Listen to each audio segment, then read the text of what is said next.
Olha só isso aqui. Campeão de Spelling Bee de 2011. A minha maior conquista.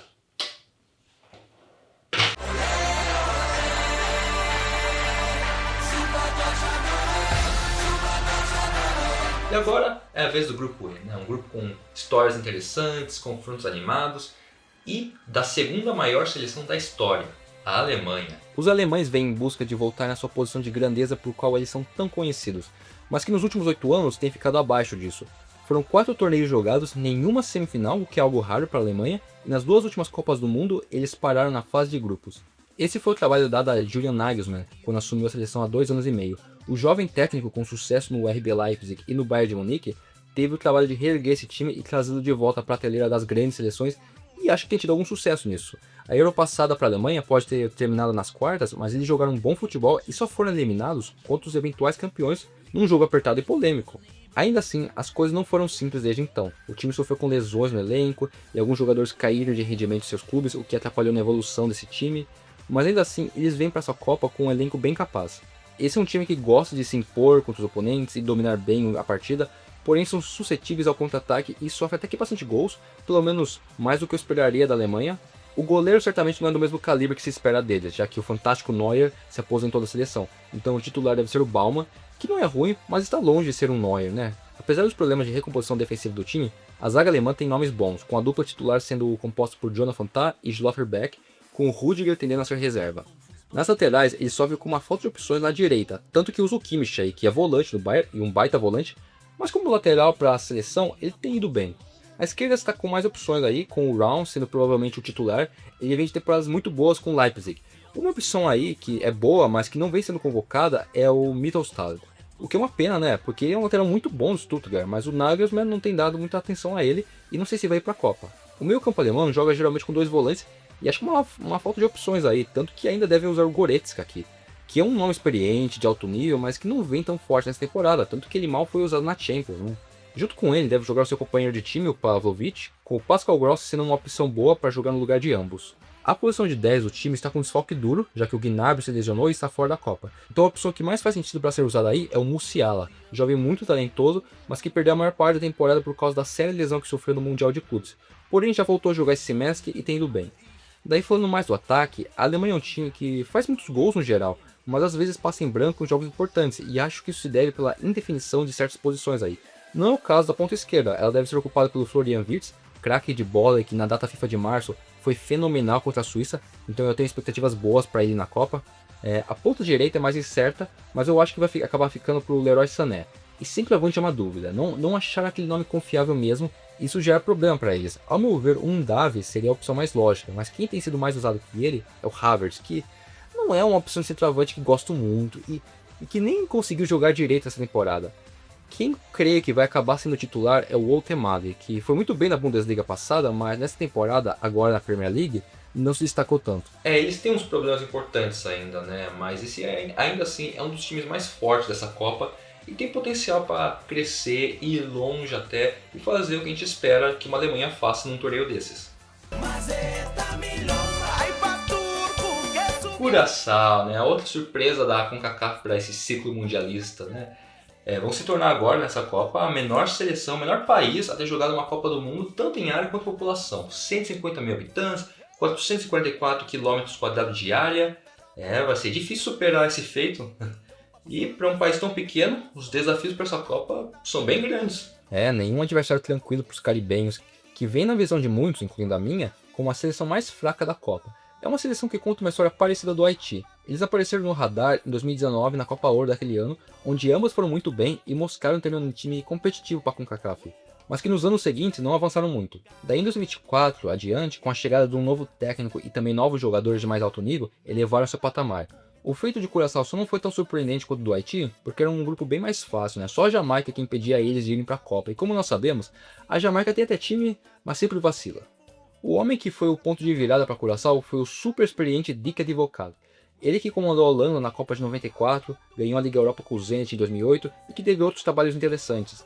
Ele colocou o Curaçao para jogar um futebol mais técnico, com mais criação de jogadas de pé em pé e menos dependência da bola longa. Mas em fevereiro ele deixou o cargo por questões pessoais, e daí assumiu o Fred Rutten, que não se encaixou tanto com o elenco e sua estreia na data FIFA de março foi muito ruim. Então nessa semana o Rutten decidiu em deixar o cargo e tivemos o retorno do Dick Advocaat. O que acho positivo para o time, considerando o enorme desafio à frente de Curaçao, ter um técnico experiente com boa química com o elenco é importante. É um time limitado e a péssima data FIFA de março gerou um sinal de alerta para algumas fraquezas do time e coisas que têm que ser mudadas. Mas também tem que ser justo, esses amistosos não representam tudo dessa seleção. Houve desfalque bem importante da zaga para esses jogos e o Fred Rutten parece que usou mais essa data FIFA para testar opções, fazendo muitas substituições que acabou desestabilizando o time nos jogos. Apesar do elenco limitado, Curaçao está longe de não ter jogadores competitivos ou decentes.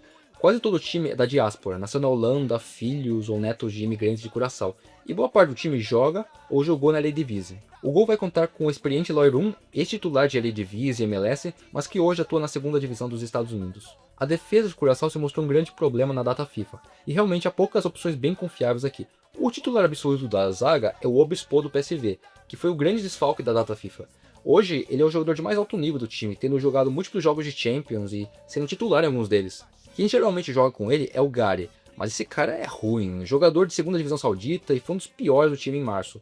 Tanto que penso se até a Copa ele não perde a posição para o mais qualificado Fonville, que optou por jogar por Curaçao no final do ano passado, mas ainda não estreou pelo time, só ficou no banco. Mas ele fez uma temporada bem decente como um dos zagueiros do NEC Nijmegen, a sensação dessa Eredivisie, e para mim é a opção mais lógica de titular do time. Também vale mencionar outro zagueiro de nível mais alto que ainda pode optar por jogar por Curaçao, mas parece um pouco incerto se ele vai jogar mesmo, e nem teve como estrear no semestre passado pela seleção por causa de lesão, que é o Tommy Santiago. Ficar de olho nesse cara para ver se ele não joga por Curaçao mesmo ou não. As laterais vêm com duas opções medianas, mas experientes de Eredivisie, o Floranos pela esquerda e o Sambo na direita, com a possibilidade de usar o Nosley na direita, que por clube fez uma temporada melhor que o Sambo, mas na hierarquia da seleção ele fica atrás dele. O meio campo está bem definido, o volante é o Leandro Bacuna, hoje na segundona da Turquia, ele é experiente tanto de Championship quanto de Premier League e é uma das referências do time. O seu irmão, Julinho Bacuna, é um dos destaques da equipe e deve jogar mais à frente dele. O Julinho é um cara bom para bola parada ou um chute de média distância e fez temporadas boas na Championship em anos recentes. E daí, junto com os Bacunas, deve jogar também o Comenência no meio campo. O ataque de Curaçao é até produtivo, o time é até bem capacitado para criar boas jogadas e achar o gol, mesmo tendo os nomes mais fortes aqui. A ponta esquerda tem um nome de qualidade aqui, o Kenji Borré, que vai bem no Maccabi Haifa e fez temporadas bem decentes no Qatar e em Portugal. A ponta direita deixa dúvidas, pode ser que usem aqui o Tahith Chong, ele é o único da seleção que realmente nasceu em Curaçao. Ele veio da base do Manchester United e jogou Premier League com o Luton Town 2 anos atrás, mas vem de uma temporada bem fraca com o Sheffield United, então o titular eu acho que vai acabar sendo o Margarita, que jogou agora na segunda divisão belga, mas ele e seu time foram muito bem dentro desse nível e foram campeões invictos. Daí a posição de centroavante deve ficar para o Cuvas, que vem de uma temporada bem mediana na Eredivisie, mas que já foi muito bem nessa liga na década passada. São os mais fracos aqui, obviamente, né? Mas com essa volta do Advocaat e possíveis ajustes que possam ocorrer depois dessa péssima data FIFA que tiveram em março, eu fico na dúvida do que realmente esperar às vezes do time em geral. O amistoso que eles vão fazer contra a Escócia no dia 30 deve ser um bom indicador para o que esperar deles. De qualquer forma, na melhor das hipóteses, a Curaçao só deve fazer uma boa e respeitável fase de grupos, sem surpresas demais. E aqui temos um dos dois campeões africanos desse ciclo, a Costa do Marfim, campeã africana de 2024. E se vocês lembram desse título, dessa campanha, foi maluca, né? Uma fase de grupos horrível, mudaram de técnico no meio do torneio. E eles ainda continuam com esse técnico que os levou ao título, o Emerson Faye. E seu trabalho desde então tem sido, na minha visão, regular. Teve vários tropeços que geram dúvidas na capacidade total do time, e essa última Copa Africana eu não gostei muito da campanha deles. Senti decepcionado pra falar a verdade, mas fizeram uma eliminatória muito boa, invictos e sem sofrer gols, né? E a data FIFA de março foi bem positiva. Então esse é um time complexo, com grandes pontos fracos, mas outros muito fortes. E o elenco parece mostrar isso. As opções de goleiro não são nada demais, são só alguns goleiros medianos, ok, mas nada demais, com o Yahya Fofana provavelmente sendo titular. A defesa marfinense, como eu falei, foi muito bem nas eliminatórias, mas na Copa Africana deu pra ver como ela fica muitas vezes exposta em contra-ataques. O jogo agressivo da Voz do Marfim, em que os zagueiros também participam e podem avançar bastante, foi bem explorado pelo Egito nas quartas de final, que puniu bem os marfinenses no contra-ataque e os eliminou do torneio.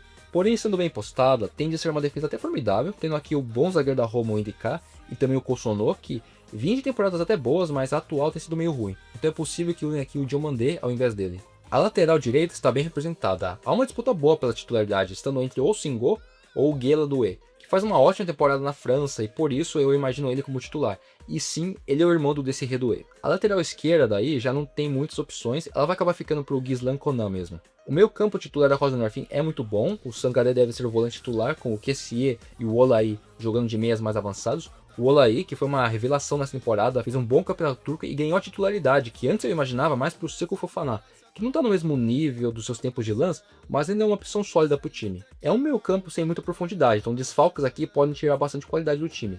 Algo para se preocupar na Copa com a medida que o torneio avança.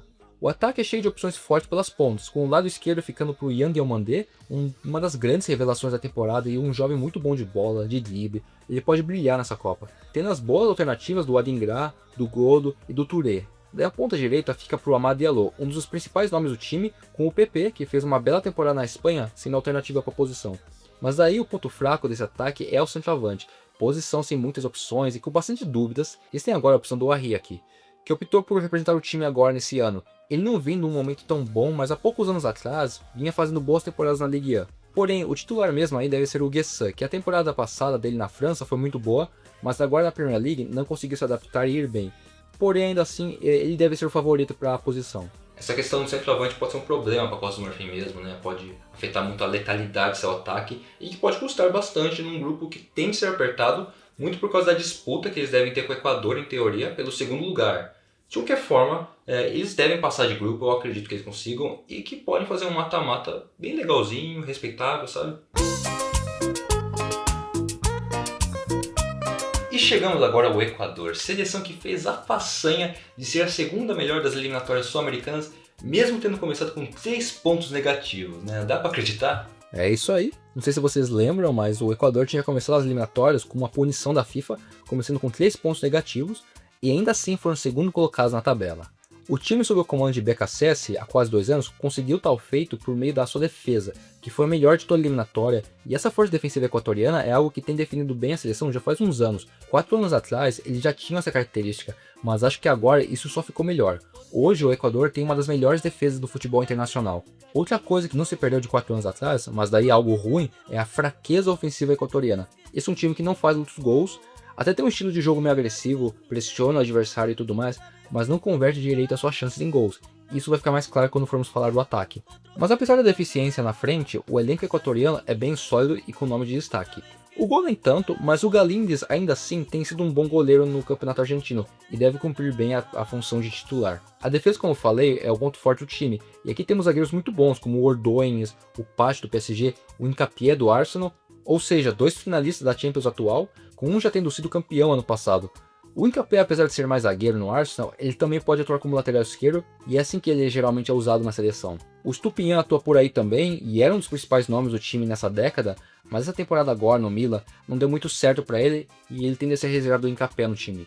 A lateral direita pode ser do Preciado, mas agora no Galo ele deu uma boa queda de rendimento, então a titularidade tende mais para o Alan Franco, que é meia, mas pode atuar aqui nessa posição também e cumprir bem a função. O meio campo mesmo do Equador tem aqui o que é o principal nome da seleção, o volantaço Moisés Caicedo, que é um pilar desse time. Junto com ele deve jogar o Pedro Vitti, que obviamente não é do mesmo nível que o Caicedo, mas ainda é um volante sólido.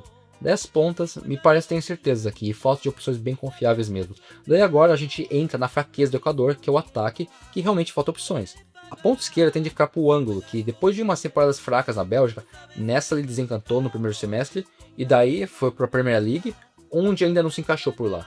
A ponta direita tem mais opções e me parece melhor. O Dzeboa, que foi campeão da Série B italiana, sendo um dos melhores jogadores da liga, deve ser o titular. Dá para também usar o Plata aí na ponta direita, que é um dos nomes ofensivos mais qualificados do Equador, mas geralmente eles preferem usá-lo como um segundo atacante, meio ofensivo, ou como parte de uma dupla de ataque. E daí centroavante, 4 anos depois, ainda vai ser o Ener Valencia, é inevitável. Tentar outras alternativas, mas não dá. O Valencia acaba sendo mais confiável e tudo bem, esse cara consegue fazer sua mágica de vez em quando, mas ele é um atacante que acaba sendo muitas vezes questionável. Se o Equador conseguisse resolver essa questão do ataque, daí, nossa, ninguém seguraria eles, né? Mas não é o caso. De qualquer forma, é um time bem formidável, né, duro de se enfrentar e que pode arruinar a Copa de muito time grande aí. E quem sabe até fazer um estrago no mata-mata, né? Indo pelas nossas previsões, a estreia da Alemanha contra o Curaçao me deixa com dúvida se vamos ter um placar elástico ou não. Eu tenho certeza que a Alemanha ganha, mas não sei de quanto. Eu vou imaginar que com a volta do Dica de Bocate e alguns ajustes, Curaçao evita uma goleada maior e só perde de 4-1. Daí Costa do Marfim e Equador, esse vai ser o jogo mais difícil de prever aqui, mas eu vou arriscar um empate em 0-0. Na segunda rodada eu acho que a Alemanha vence da Costa do Marfim no jogo apertado e que o Equador vence de Curaçao. E daí na terceira rodada eu acredito num empate entre Equador e Alemanha e que Costa do Marfim vence de Curaçao e pega o terceiro lugar. Vai ser um grupo com boas histórias, né? Eu estou muito interessado no confronto entre Costa do Marfim e Equador, que vai ser muito equilibrado. E claro, eu quero ver Curaçao, né? Eu espero mesmo que nessas próximas semanas eles consigam se ajeitar, se preparar bem para fazer uma Copa do Mundo bem respeitável, sabe? Se você gostou desse vídeo, dê like aqui, se inscreva no canal e se preparem, porque agora vem o grupo F. Até mais! Sag mir was, einmal in der Woche Kunst und Musik, zweimal in der Woche